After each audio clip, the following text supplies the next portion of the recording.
This channel does not promote any violent, harmful, or illegal activities. All content provided by this channel is meant for an educational purpose only. যুব ভারতীতে যে ধুন্ধুমার পরিস্থিতি তৈরি হয়েছিল সেই পরিস্থিতির তো তদন্ত শুরু হচ্ছে ইতিমধ্যে আয়োজক সংস্থা তাদের বিরুদ্ধেও ব্যবস্থা নেওয়া হচ্ছে এবং ইতিমধ্যে একটা ব্রেকিং নিউজ আপনাদের সামনে তুলে ধরবো যারা সেদিন ভাঙচুর করেছে সেই সমস্ত ফুটেজ খতিয়ে দেখে যারা ভাঙচুর করেছে তাদের বিরুদ্ধেও ব্যবস্থা নেওয়া হচ্ছে ইতিমধ্যে এই ঘটনায় দুজনকে গ্রেপ্তার করা হয়েছে অর্থাৎ ভাঙচুর এবং তাণ্ডবের ঘটনায় জড়িত থাকার অভিযোগে দুজনকে গ্রেপ্তার করা হয়েছে সঙ্গে রয়েছেন সহকর্মী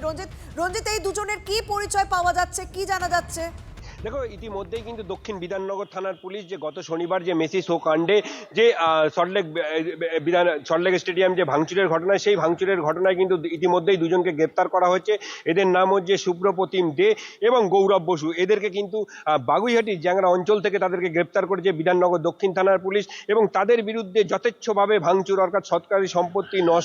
সম্পত্তি নষ্টের অভিযোগ এনে কিন্তু তাদেরকে গ্রেপ্তার করা হয়েছে এবং আজ তাদের বিধাননগর আদালতে পেশ করা হবে এমনটাই কিন্তু পুলিশ সূত্র মারফত আমরা জানতে পারছি মূলত এরা সেই দিনে অর্থাৎ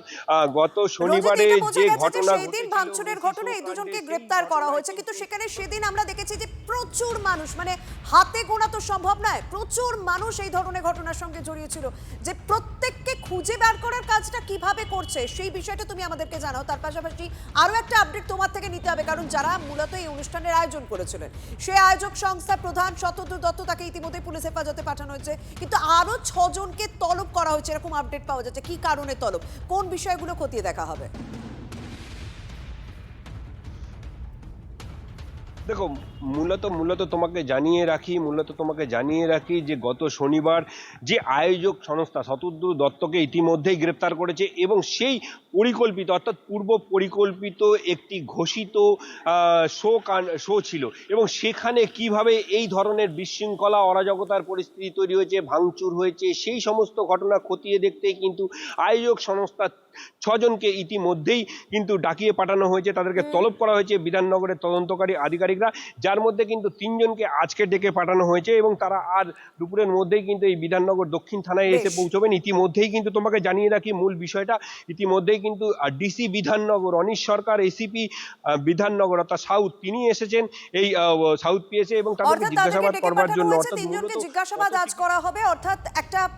আগে থেকে ঘোষণা করা ছিল এত বড় একটা অনুষ্ঠান হতে চলেছে তবুও কেন এই পরিস্থিতি রক্ষা গেল না কোথায় গাফিলতি ছিল কাদের ভূমিকায় গাফিলতি ছিল সেই বিষয়গুলো খতিয়ে দেখা হবে আর এরপরে আমরা দেখেছি যে রাজ্য সরকারের তরফ থেকে ব্যবস্থা নেওয়া হয়েছে কি না তদন্ত কমিটি গঠন করা হয়েছে যুব ভারতী কাণ্ডে রাজ্যের তদন্ত কমিটিকে ইতিমধ্যে চ্যালেঞ্জ জানানো হাইকোর্টে মামলা হয়েছে রাজ্য সরকারের পক্ষ থেকে যে তদন্ত কমিটি গঠন করা হয়েছিল যারা ইতিমধ্যে তদন্তের কাজ শুরুও করে দিয়েছেন এবং তারা যুব ভারতী পরিদর্শন পর্যন্ত করেন সেই তদন্ত কমিটিকে চ্যালেঞ্জ করে এবার হাইকোর্টে মামলা ভারপ্রাপ্ত প্রধান বিচারপতির বেঞ্চে মামলা আইনজীবী সব্যসাচী চট্টোপাধ্যায় চলতি সপ্তাহে এই মামলার শুনানিও রয়েছে এরকম একটা সম্ভাবনার খবর পাওয়া যাচ্ছে অর্থাৎ রাজ্যের তৈরি করে দেওয়া তদন্ত কমিটি নিয়ে অনেকে অনাস্থা প্রকাশ করছেন তা আদালত পর্যন্ত যাচ্ছে আর এদিকে রাজ্যের তদন্তের উপর আস্থাই নেই আদালতের তত্ত্বাবধানে তদন্তের দাবি করছেন কে রাজ্যের বিরোধী দলনেতা শুভেন্দু অধিকারী বর্তমান বিচারপতিকে দিয়ে নিরপেক্ষ তদন্তের দাবি বিরোধী দলনেতা মমতা ব্যানার্জির পাড়ার লোককে দিয়ে লোক দেখানো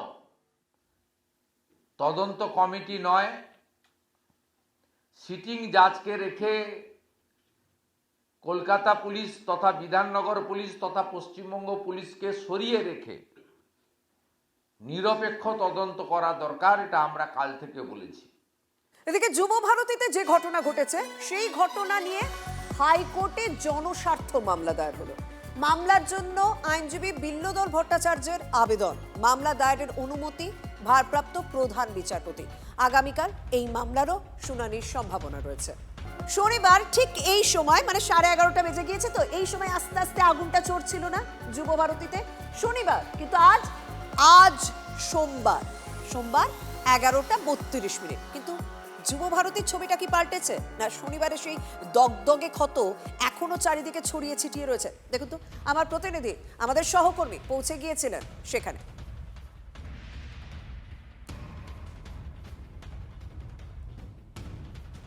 এখনো পর্যন্ত গ্রাউন্ডের চারিদিকে ছবি দেখছেন, কাচের টুকরো ছড়িয়ে ছিটিয়ে পড়ে রয়েছে, চেয়ার ছড়িয়ে ছিটিয়ে পড়ে রয়েছে। যে রাস্তা দিয়ে মেসি ঢুকেছিলেন যুবভারতী ক্রীড়াঙ্গনে, সেই রাস্তার উপরে যে লোহার পাইপগুলো রয়েছে সেখানে দেখছেন চেয়ার ঝুলছে। শনিবার 11:30টার পর যে পরিস্থিতি তৈরি হয়েছিল, আজ সোমবার